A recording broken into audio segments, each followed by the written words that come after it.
Politique de la ville, Maya Akari. Merci Karine Roland. Alors la première délibération, c'est la DDCT 25 que je pourrais présenter avec ma collègue Claudine Bouic, puisque nous travaillons ensemble sur le projet du réseau Eiffel. Donc je vous propose de voter pour deux conventions pluriannuelles, en fait plusieurs, mais pour le 18e, nous sommes concernés par deux. Convention pluriannuelle de partenariat, une première avec le Fonds Asile, Migration, Intégration, et une deuxième avec le CEFIL, association bien connue du 18e. Comme vous le savez, ce réseau Eiffel, nous l'avons mis en place dans cette mandature, dans le cadre du projet de territoire, et notre objectif est la professionnalisation des acteurs pour un meilleur service auprès des 24 000 bénéficiaires au niveau de la ville de Paris, dont un très grand nombre sont dans le 18e. Et il s'agit également, en plus de ces deux conventions pluriannuelles de partenariat, d'une subvention de 45 618 € pour le CEFIL. Ensuite, la deuxième subvention, c'est la DDCT 28. On appelle cette subvention habituellement la première enveloppe. C'est la première enveloppe dans le cadre de notre appel à projet. L'appel à projet politique de la ville est un long processus qui a débuté pour nous le 18e dès le mois de juin. Nous avons fait notre dernière commission locale d'appel à projet le 13 février dernier. C'est vous dire que ça dure, c'est 8 mois de préparation pour un budget total entre l'État et la ville de 3,8 millions. Et ces commissions locales d'appel à projet réunissent l'ensemble des directions de la ville de Paris sous l'égide du maire du 18e. Et elles sont l'aboutissement d'un long travail avec quasi l'ensemble des élus ici autour de la table, ainsi que les directions et les élus sectoriels parisiens. Donc aujourd'hui, je vais vous demander de voter pour 4 000 € pour Club Barbès pour des actions de médiation culturelle à la Goutte d'Or, 1 000 € pour l'ensemble Clignancourt pour le projet culture, théâtre de rue et médiation culturelle qui nous permet de nous réapproprier l'espace public au niveau de la porte Clignancourt et de la porte des Poissonniers, 1 000 € pour les booms du 4C à la Goutte d'Or avec le collège Clémenceau et le collectif 4C, 4 000 € pour les ateliers de rue à la porte Montmartre pour le Petit Nez et 4 000 € pour l'association Maui pour ses ateliers de céramique. L'association Maui est le pilier sur lequel nous nous appuyons pour mener à bien notre politique, une partie de notre politique sur le quartier Blémont. Ensuite, sur la thématique habiter, parce que sur notre projet de territoire, nous avons 3 thématiques, grandir, habiter et travailler. Donc sur la thématique habiter, je vais vous demander de délibérer à hauteur de 3 000 € pour le PIMS, qui permet l'accès aux droits des habitants. Juste une petite incise, j'étais invitée au grand débat organisé par le Conseil citoyen et j'étais très triste de voir que la grande majorité des gens qui participaient au débat ne connaissaient pas l'existence du PIMS. Donc je me suis dit qu'à chaque occasion, je vais faire la publicité du PIMS et notamment les habitants, les citoyens qui étaient à ce débat disaient « Ah, c'est dommage, il n'y a pas de guichet unique pour l'accès aux droits, pour pouvoir accéder à ces droits, c'est trop dispersé, etc. » Alors je leur ai dit « Mais si, il y a le PIMS. » Voilà, donc le PIMS, c'est un guichet unique rue Jacques Caplet.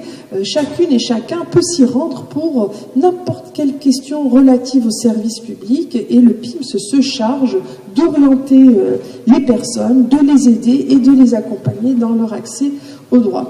Ensuite, 5 500 € pour l'association pour la gestion d'espaces temporaires artistiques pour l'événement Fabrique ton festival, 6 000 € pour la Maison Bleue qui porte la fête du quartier de la Porte Montmartre. Pour l'axe travailler, je vous demande de délibérer pour 15 000 € pour les professionnels de la mode et du design de la Goutte d'Or, ce qui nous permet d'aider les couturiers à se structurer dans le cadre de leur association et de leur coopérative. Excusez-moi. 1 000 € pour l'association Alaï pour ses cafés débat parentalité.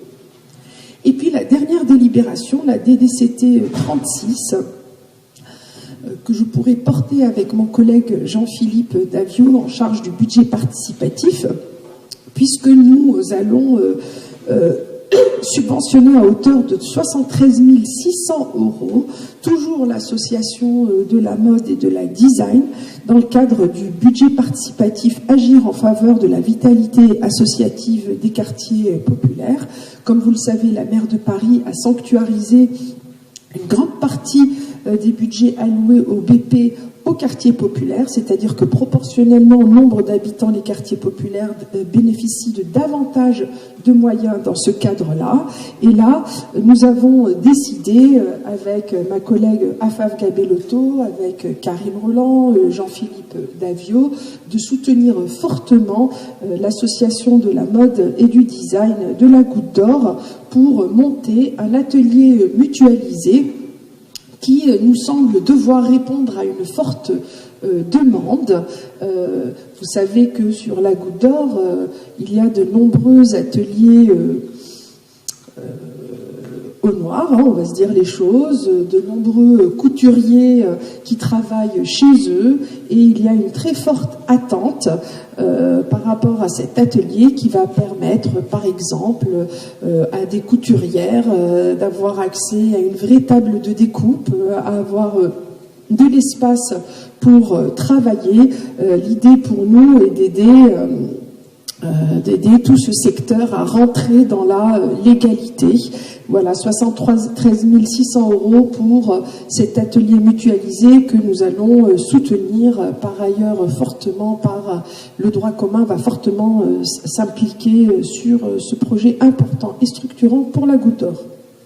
Merci Maya Akari. J'ai vu la demande de parole d'Afaf Gabellotto sur la 3e délibération, j'imagine. Fadila Méal, sur quelle délibération ? Sur l'ensemble. Alors allez-y Fadila, et puis ensuite Afaf Gabellotto et Philippe Durand. Merci Madame la Présidente. Nous avons, depuis la création et surtout depuis les nouvelles signatures des contrats de ville 2014-2020, toujours adhéré et porté ces nombreuses délibérations qui permettent à mieux vivre dans ces quartiers. Alors ma question, c'est que le contrat se termine en 2020.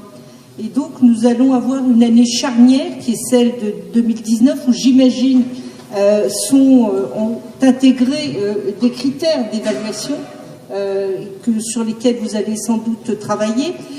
Moi, j'attire votre attention sur 2 points que j'avais déjà lors de la signature du contrat évoqué. La première, c'est la clé de voûte de toute insertion, c'est l'emploi. Est-ce que le taux de chômage va se desserrer dans ces quartiers, et notamment avec la particularité autour des jeunes et autour des seniors? Et le deuxième point, et c'était la singularité de la ville de Paris, c'est qu'après les attentats, la maire de Paris avait souhaité que dans le cas des contrats de ville, la question des valeurs républicaines, liberté, égalité, fraternité, soit en tout cas portée, soutenue. Et donc vraiment nous serions, en tout cas notre groupe, très en demande pour mieux connaître sur ces valeurs et la façon dont elles ont été mises en scène et soutenues dans le quartier, parce que c'est vrai que nous assistons, vous le savez tous, à une époque très troublée où les extrémismes, la violence, aujourd'hui à droite cité, si j'ose dire. Je ne vais pas m'appesantir sur le sujet, et donc je voudrais vraiment que sur cette évaluation, que ce ne soit pas simplement un fait qui a été énoncé et qui n'a pas donné suite à des actions très concrètes pour faire avancer la République dans le 18e arrondissement. Afaf Gabellotto. Merci Madame la maire. Je veux juste revenir et nous féliciter ensemble de la DDCT 36 qui effectivement va donner un sacré coup de pouce sur un travail qui date de plusieurs années, effectivement de formalisation, mais donc structuration de toute une filière, parce que la filière textile, mode, design au sein de la Goutte d'Or, qui permet aujourd'hui à un certain nombre de créateurs de s'installer, de continuer à s'installer, mais également à beaucoup d'ateliers à pouvoir commencer à grandir, grossir et puis se faire confiance mutuellement, puisque à côté de l'association qui a été créée déjà il y a plusieurs années, la Goutte d'Or de la mode et du design, il y a aussi une coopérative qui, pour se développer, a besoin de trouver des clients, de commercer et donc de pouvoir évoluer favorablement dans ce quartier, d'autant plus qu'on est sur une thématique en plus parisienne de fabriquer à Paris. Et là, on est vraiment au cœur de ce qui a été souhaité par la maire de Paris, de vraiment recentraliser sur les compétences qui sont propres à Paris, en particulier dans le secteur de la mode, avec des compétences qui sont toutes particulières, parce qu'on a des talents particuliers dans le 18e arrondissement, de brodeurs, de types de machines particulières, de façons qui sont assez particulières. Donc c'est vrai que l'arrivée de cet atelier mutualisé a été attendue et très attendue. Donc c'est vrai qu'on y travaille fortement avec Maya Akari pour faire en sorte qu'il soit le plus efficient possible, pour qu'il profite au plus grand nombre, mais surtout en particulier aux gens du quartier, et de permettre vraiment une évolution très positive de cette filière qui permet aussi ce rayonnement de la mode à travers le monde qu'est la mode parisienne. Et je pense que le secteur de la Goutte d'Or a tout à fait sa part dans cette évolution et dans ce fabriqué à Paris. Donc c'est une très belle délibération et c'est un très beau projet qui demande en plus encore à grandir puisque nous le soutiendrons jusqu'au bout, d'autant plus que ça crée de l'emploi local. Ces vecteurs, alors on le suit, puisque c'était aussi une question de Madame Méal, les outils d'évaluation sont bien là, puisque nous suivons réellement le fait que chaque centime qui sont injectés dans ces secteurs-là, on sait que le temps est relativement long pour voir un projet aboutir, surtout quand il s'agit de formalisation, de structuration, et puis de sortir un certain nombre d'ateliers de l'illégalité, de l'informel, d'une certaine pratique qui est assez courante, pas spécialement qu'à la Goutte d'Or d'ailleurs, que le temps est relativement long, mais on a beaucoup d'effets plutôt positifs et d'année en année, on voit que les choses évoluent très favorablement et que le rayonnement est assez intéressant à différents niveaux et que l'emploi, voilà, il y a une vraie émulation autour de l'emploi et on a beaucoup confiance parce qu'on a quand même des grandes marques qui s'intéressent à ce secteur pour recommencer à faire fabriquer, à confectionner Paris intramuros et dans des quartiers populaires. Et finalement, c'est un assez joli symbole de se dire que Sakina Amsa, qui avait elle-même beaucoup travaillé à l'insertion des femmes par la création de sa marque, eh bien, c'est cet atelier qui lui succède dans le local de la rue des Gardes. Tout ça a du sens. Philippe Durand. Oui, simplement pour préciser que je ne participerai pas à ce vote et pour informer que l'atelier rue, il a dit que c'est un collectif d'associations dans lequel il y a ATD Carmonde, le club de prévention à 75 équipes d'amitié, les petits débrouillards, la maison de Bleu et le petit nez.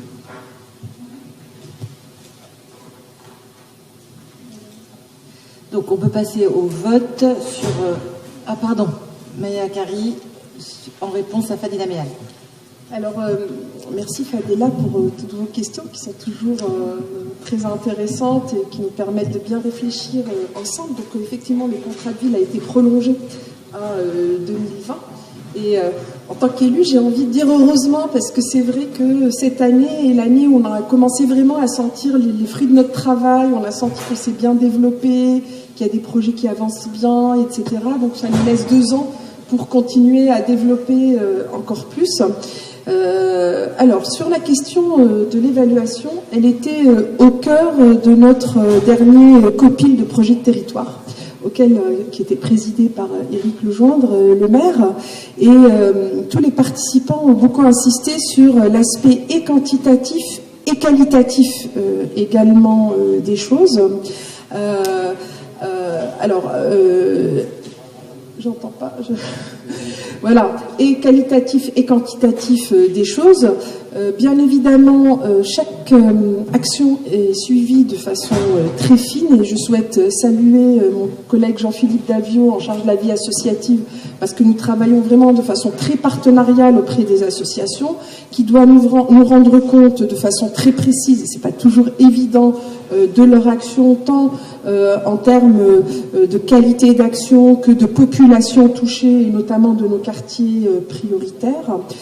Ensuite, la question de l'évaluation sur nos actions dans le cadre des objectifs que nous nous sommes donnés est également importante et nous utilisons des critères chiffrés et qualitatifs chaque année. Et c'est vrai que nous avons encore des marges de progrès au niveau de l'emploi. Ça, c'est une réalité. Nous en parlons avec l'État. L'État également est dans la même problématique que nous. Et en tous les cas, avec ma collègue Claudine Bouygues, au niveau du 18e, avec Afaf Gabellotto et Colombe Rossel au niveau de Paris, comme on dit dans notre langage commun, on met le paquet sur l'emploi. Et dès qu'on peut, on soutient des actions sur l'emploi. Alors il y a toute la mobilisation qu'a décrite Claudine Bouygues sur territoire zéro chômeur de longue durée à La Chapelle, parce que c'est vrai que La Chapelle est un territoire où nous avons besoin encore plus qu'ailleurs de mettre des dynamiques.